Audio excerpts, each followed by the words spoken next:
Okay, YouTube, it's Saturday, July 6th, and as you can see from this crappy weather, my little vacation or staycation, as we sometimes call it, a vacation where you stay at home, and for me that means time in the garage, has not worked out the way I wanted it to. We haven't gotten anywhere near, to the point where we wanted to be on this truck bed this week. I thought I was going to be hard at it all week, but it's pretty much been every single day that I've been off. We've had rain. 2 or 3 days of it were total washouts. The other days I might have had 3 or 4 hours of sunlight, and then it'd cloud up and rain. So obviously I couldn't pull this outside, being as it is unprotected. But what we have gotten done, we went ahead and got all this painted up under here. Painted it with the 415 paint, and you'll see that copper color stuff. That is the copper weld. I painted over top the 415 paint. Got our surface rust protected by both the paint and the copper weld. What I'm going to try to do, I want to get these inner fender braces welded in there today. I guess I can go ahead and work in a crowded garage, even though I didn't want to, but it's just the way it's going to have to be if we get anything done. And the plan is, like I said, I painted it with the 415 paint, and then I put the copper weld on top of it. I'm not sure how that will work out, but I wanted the 415 paint over top the surface rust, as I mentioned before. And I decided to try something a little different. Maybe someone else has already tried it this way. I'm going to see if the copper weld will actually protect the good paint, the good black 415 paint. So I thought about pulling the Torino out in the rain, since it needs washed anyway, and then pull it back in when I'm done and chamoising it off. Doesn't hurt them to sit out in the rain, as long as you put a fan under them, dry the underside, and chamois it off. Actually, rainwater makes them look very clean. And this one's a little dusty and dirty. And then I thought about putting the truck over there, at least the cab part, but I don't know. I think I'll just put it on dollies and shove it against the wall, give myself a little extra room, and well, at least get some braces welded in. Maybe I can start sanding, do some sanding on the side panels while it's upside down, I guess, because really the plan was, once I get the inner braces welded in, I was going to flip the bed, but I'm not going to get out in the rain and do that. So, enough crying about the rain. Let's see if we can't make something happen today.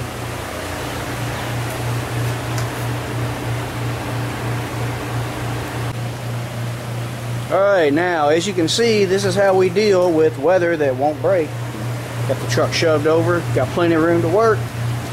Just wanted to show this little bit in this video, because it just goes to show you, when the odds are against you to get something done, if you take the time to think about it, you can find a way to get something done.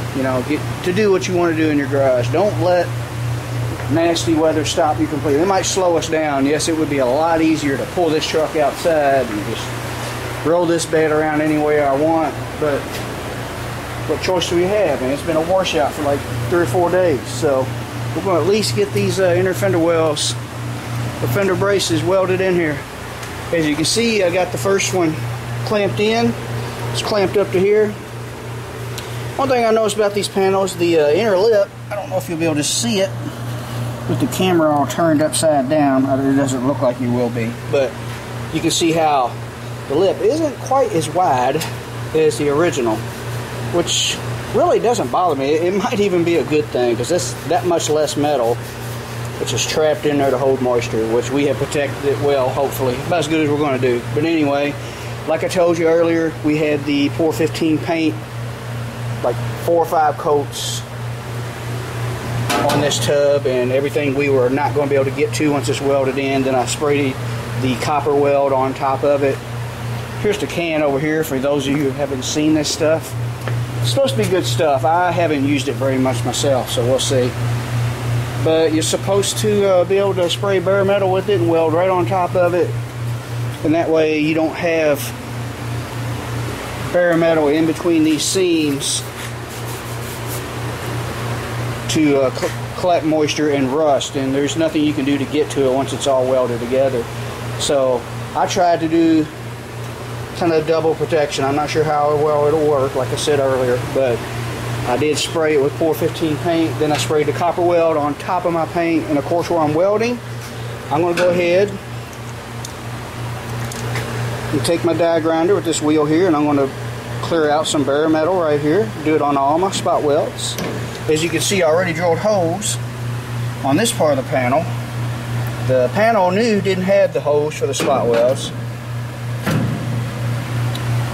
and so we'll go in there with this and open that up.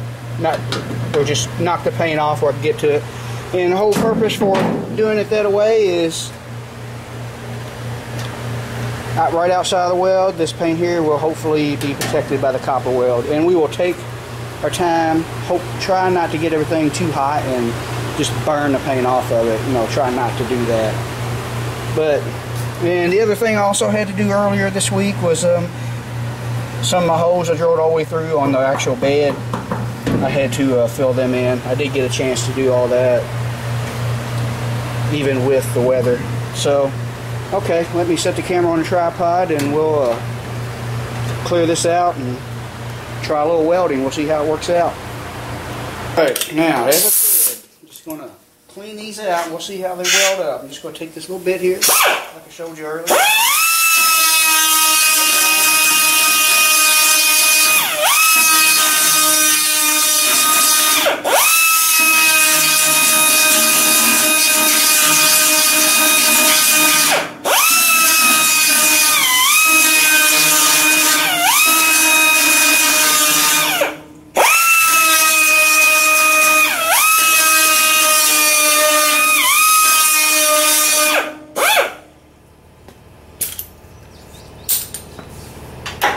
Okay, that worked okay, but I'm going to try to find another bit.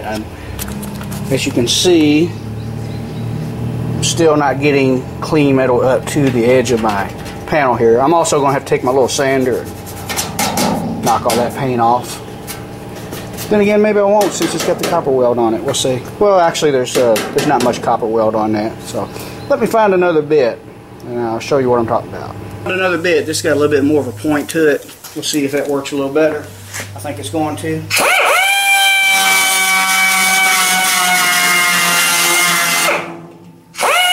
Yeah, it's going to work a lot better.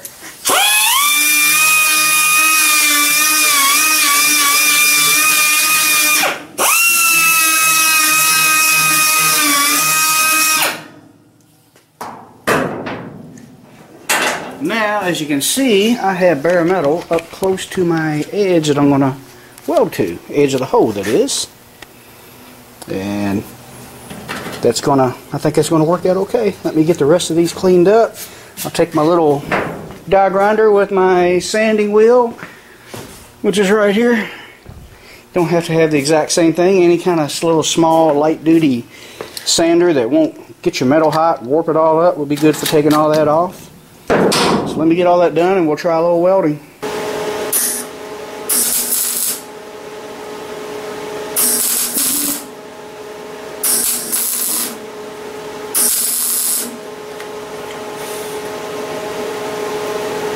Okay, as you see, I'm starting to tack it on, and I'm not going to get too crazy with the welder. I'm not going to get it too hot. I don't smell a lot of paint burning, so I think that copper weld might be actually protecting the paint where I want it to be protected. Of course, when we're ground off, we're welding over top of that, and once we grind it down, we'll be painting over top of that. And I think it's going to protect it like I want it to. I'm just going to go to each individual hole and get a little tack weld just to connect the two panels together.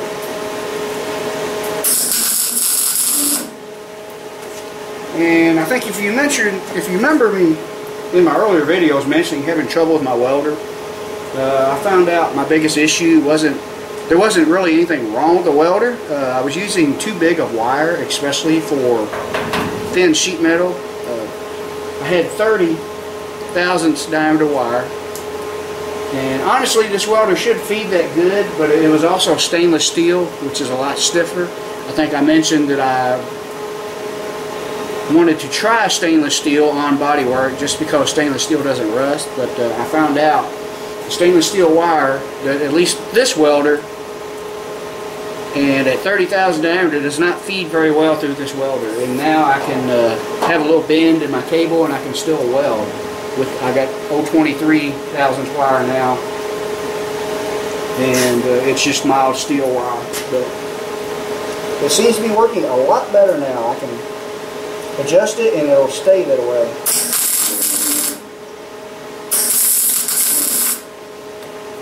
But that's pretty much how I'm going to do something like that. Yeah, I can smell that copper weld, but I don't smell any paint, so I think it's going to work good. I'm not going to video all of it though. And something else I want to show you. See, I had these were clamped up pretty tight and flush together. This area here. Of course, this, both these panels are not identical radius, so I got a little gap there. So I'm going to move my clamp over here, get that good and flush, and then we'll tack that, weld that on. And once I get them all like that, probably a good idea to move your clamp to as close to each hole as you can until you get them all tack welded on. Then you can take all your clamps off and go back and do your welding. Do all your welding.